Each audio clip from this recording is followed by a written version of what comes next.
द्वापर युग में एक समय की बात है कि यशोदा जी ने कृष्ण से कहा, हे कृष्ण, तुम सारे संसार के उत्पन्न करता, पोषक तथा उसके संहार करता हो। आज कोई ऐसा व्रत मुझसे कहो जिसके करने से मृत्यु लोक में स्त्रियों को विधवा होने का भय न रहे तथा यह व्रत सभी मनुष्य की मनोकामनाएं पूर्ण करने वाला हो। श्री कृष्ण कहने लगे, हे माता, तुमने अति सुंदर प्रश्न किया है। मैं तुमसे ऐसे ही व्रत को सविस्तार कहता हूँ। सौभाग्य की प्राप्ति के लिए स्त्रियों को 32 पूर्णमासियों का व्रत करना चाहिए। इस व्रत के करने से स्त्रियों को सौभाग्य संपत्ति मिलती है। यह व्रत अचल सौभाग्य देने वाला एवं भगवान शिव के प्रति मनुष्य मात्र की भक्ति को बढ़ाने वाला है। यशोदा जी कहने लगी, हे कृष्ण, सर्वप्रथम इस व्रत को मृत्यु लोक में किसने किया था, इसके विषय में विस्तार पूर्वक मुझसे कहो। श्री कृष्ण जी कहने लगे कि इस भूमंडल पर एक अत्यंत प्रसिद्ध राजा चंद्रहास से पालित अनेक प्रकार के रत्नों से परिपूर्ण कातिका नाम की एक नगरी थी। वहाँ पर धनेश्वर नाम का एक ब्राह्मण था और उसकी स्त्री अति सुशीला रूपवती थी। दोनों ही उस नगरी में बड़े प्रेम के साथ रहते थे। घर में धन्य धान्य आदि की कमी नहीं थी। उसको एक बड़ा दुख था कि उसके कोई संतान नहीं थी। इस दुख से वह अत्यंत दुखी रहते थे। एक समय एक बड़ा तपस्वी योगी उस नगरी में आया। वह योगी उस ब्राह्मण के घर को छोड़कर अन्य सब घरों से भिक्षा लाकर भोजन किया करता था। रूपवती से वह भिक्षा नहीं लिया करता था।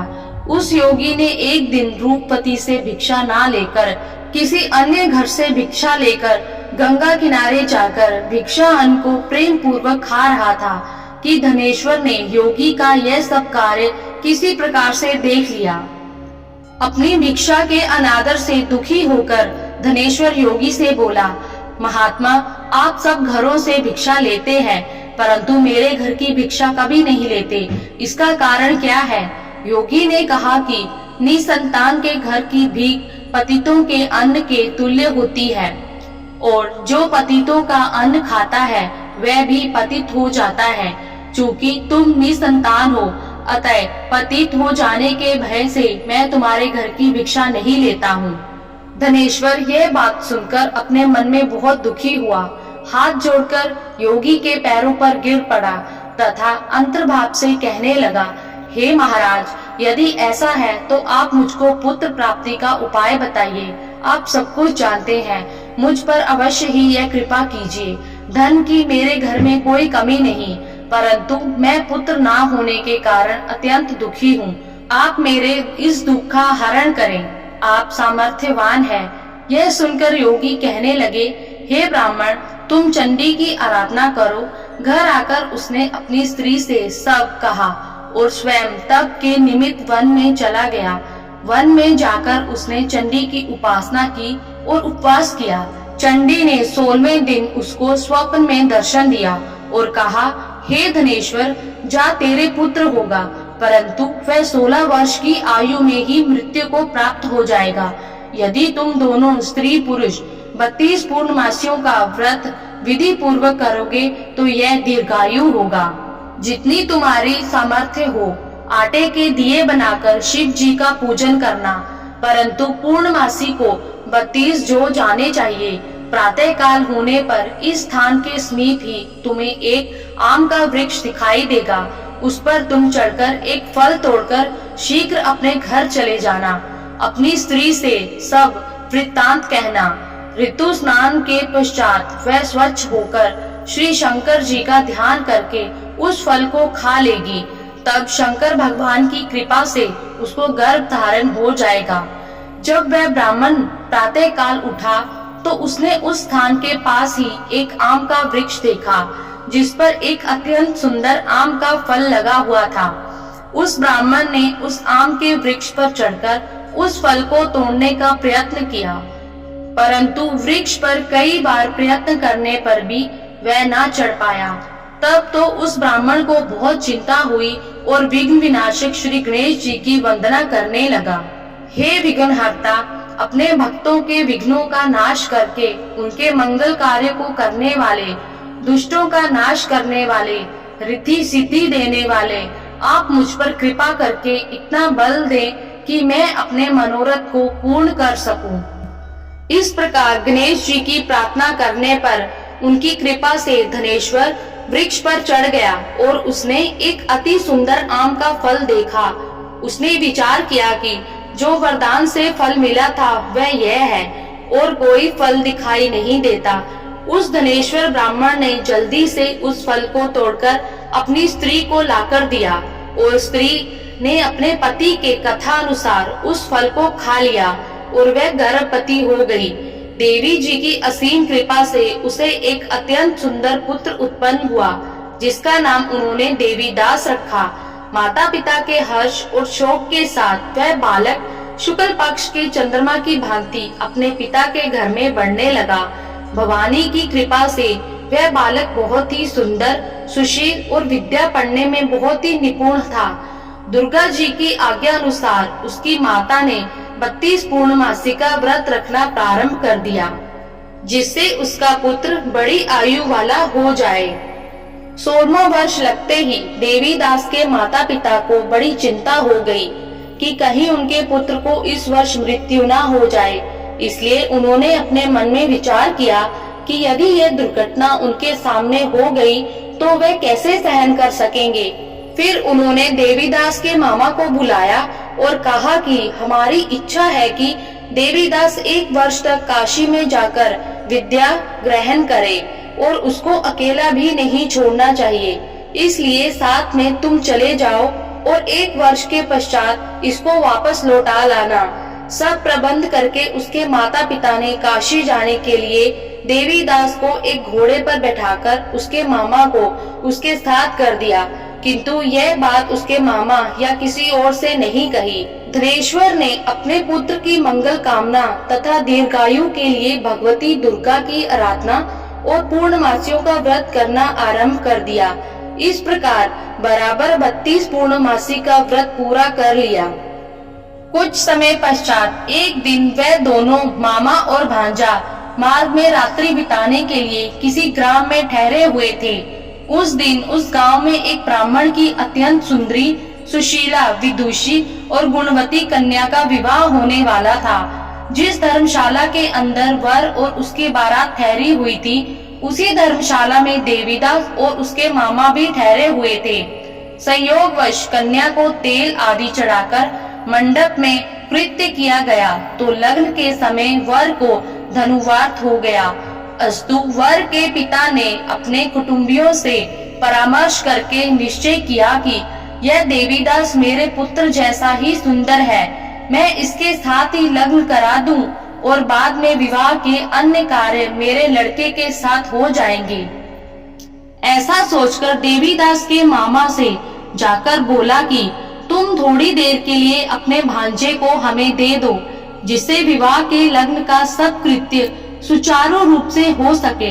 तब उसका मामा कहने लगा कि जो कुछ भी मधुपर्क आदि कन्यादान के समय वर को मिले वह सब हमें दे दिया जाए, तो मेरा भांजा इस बारात का दूल्हा बन जाएगा।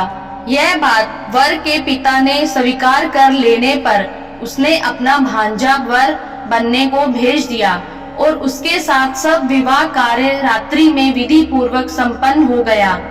पत्नी के साथ वह भोजन न कर सका और अपने मन में सोचने लगा कि न जाने यह कैसे स्त्री होगी।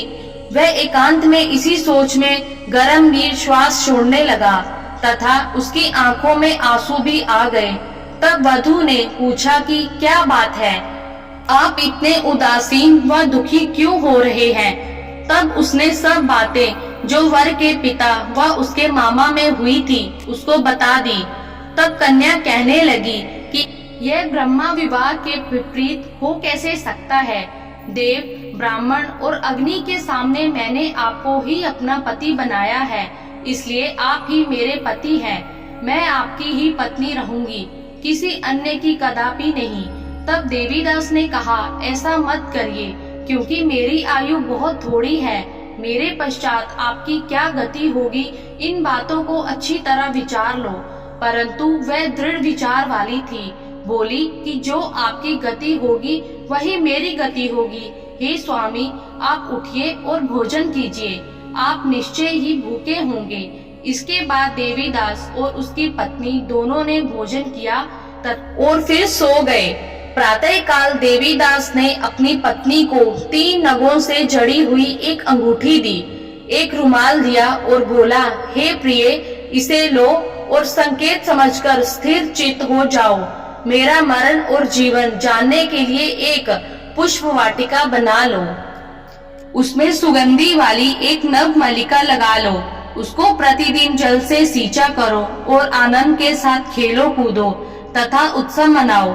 जिस समय और जिस दिन मेरा प्राणांत होगा, ये फूल सूख जाएंगे और जब ये फिर हरे हो जाएं, तो जान लेना कि मैं जीवित हूँ। यह बात निश्चय करके समझ लेना, इसमें कोई संशय नहीं है। यह समझाकर वह चला गया। प्रातः काल होते ही वहां पर गाजे बाजे बजने लगे और जिस समय विवाह के कार्य समाप्त करने के लिए वर तथा सब बाराती मंडप में आए, तो कन्या ने वर को भली प्रकार से देखकर अपने पिता से कहा कि यह मेरा पति नहीं है, मेरा पति वही है जिसके साथ रात्रि में मेरा पानी ग्रहण हुआ था, इसके साथ मेरा विवाह नहीं हुआ है। यदि ये वही है तो बताए कि मैंने इसको क्या दिया। मधुपर्क और कन्यादान के समय जो मैंने भूषण आदि दिए थे उन्हें दिखाए तथा रात में मैंने क्या गुप्त बातें कही थी वे सब सुनाए। पिता ने उसके कथा अनुसार वर को बुलवाया। कन्या की यह सब बातें सुनकर वे कहने लगा कि मैं कुछ नहीं जानता। इसके पश्चात लज्जित होकर वह अपना छोटा सा मुंह लेकर चला गया और सारी बारात भी अपमानित होकर वहां से लौट गई। भगवान श्री कृष्ण जी बोले, हे माता, इस प्रकार देवीदास काशी विद्या अध्ययन के लिए चला गया। जब कुछ समय बीत गया तो काल से प्रेरित होकर एक सर्प रात्रि के समय उसको डसने के लिए वहां पर आया। उस विषधर के प्रभाव से उसके शयन का स्थान चारों ओर से विष की ज्वाला से विषैला हो गया, परंतु व्रतराज के प्रभाव से उसको काटने ना पाया, क्योंकि पहले ही उसकी माता ने 32 पूर्णिमा का व्रत कर रखा था। इसके बाद मध्य रात्रि के समय स्वयं काल वहां पर आया और उसके शरीर से उसके प्राणों को निकालने का प्रयत्न करने लगा, जिससे वह मूर्छित होकर पृथ्वी पर गिर पड़ा। भगवान की कृपा से उसी समय पार्वती जी के साथ श्री भोले शंकर जी वहां पर आ गए।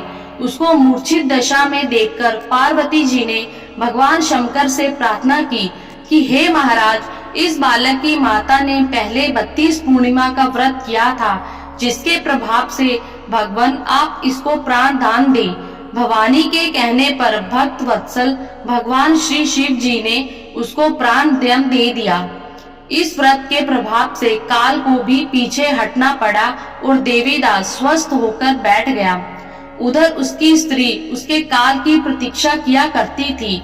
जब उसने देखा कि उस पुष्प वाटिका में पत्र पुष्प कुछ भी नहीं रहे, तो उसको अत्यंत आश्चर्य हुआ और जब वह वैसे ही हरी भरी हो गई तो वह जान गई कि वह जीवित हो गए हैं। यह देखकर बहुत प्रसन्न हुई।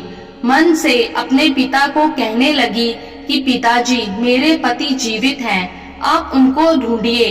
जब 16वां वर्ष व्यतीत हो गया तो देवीदास भी अपने मामा के साथ काशी से चल दिया।